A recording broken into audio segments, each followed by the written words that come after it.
Hello and welcome my dear friends.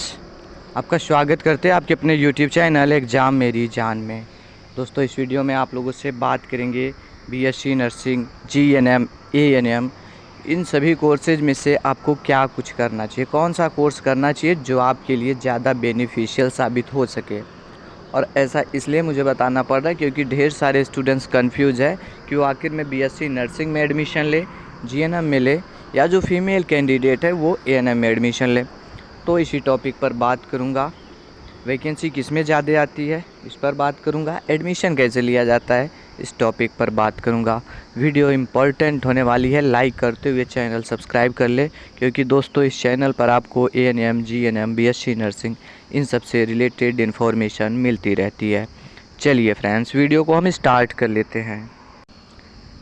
सबसे पहला question तो दोस्तों आपका ये है कि आपको कौन सा कोर्स करना चाहिए और उसमें एडमिशन कैसे होता है। तो देखिए दोस्तों, बीएससी नर्सिंग की अगर मैं बात कर लूँ तो बीएससी नर्सिंग में आपका एंट्रेंस एग्ज़ाम के थ्रू एडमिशन होता है। और आईएनसी ने एक गाइडलाइन रिलीज किया हुआ था कि अगर डायरेक्ट से एडमिशन हुआ आपका और बाद में आप पकड़े गए तो आपका एडमिशन कैंसिल हो सकता है। जब तक आईएनसी की नोटिस नहीं आती कि डायरेक्ट से एडमिशन आपको नहीं लेना है, तब तक आप किसी भी कॉलेज के कहने पर या किसी और फ्रेंड्स के कहने पर बीएससी नर्सिंग में एडमिशन नहीं लें। बात कर लेता हूँ जीएनएम की। तो जीएनएम के लिए दोस्तों 3 तरीके से आपका एडमिशन होता है। पहला तो है एंट्रेंस एग्ज़ाम के थ्रू।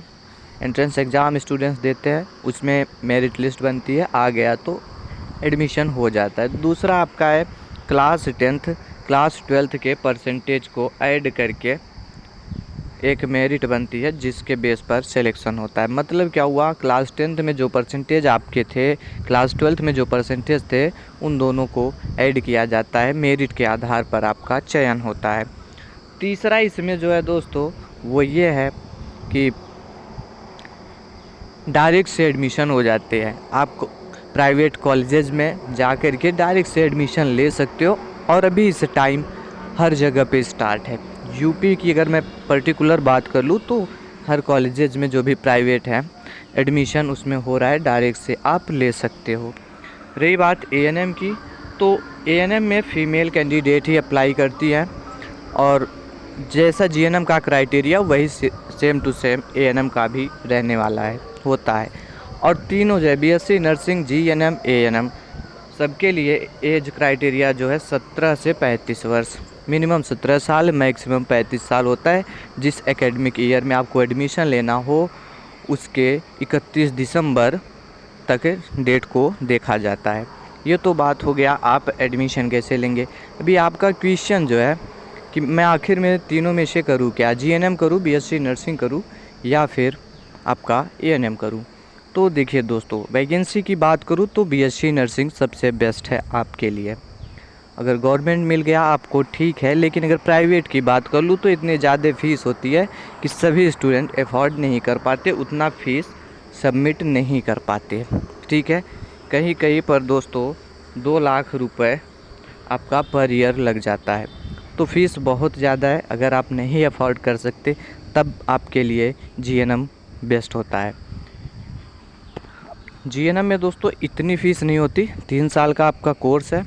और बीएससी नर्सिंग अगर आपका एंट्रेंस एग्ज़ाम क्लियर हुआ रहेगा तो ही एडमिशन होता है, जबकि इसमें ऐसा कोई क्राइटेरिया नहीं है। आप डायरेक्ट से एडमिशन ले सकते हो, मेरिट बेस पर ले सकते हो। मेरिट अच्छी खासी है तो मेरिट बेस पर सिलेक्शन मिल जाएगा आपको।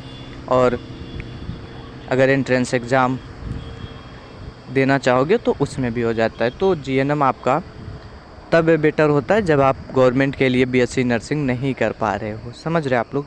एएनएम की बात करूँ तो एएनएम जो है आशा बहू जिसको बोलते हैं आप लोग, और जीएनएम हॉस्पिटल नर्स होते हैं, बीएससी नर्सिंग भी हॉस्पिटल नर्स होते हैं।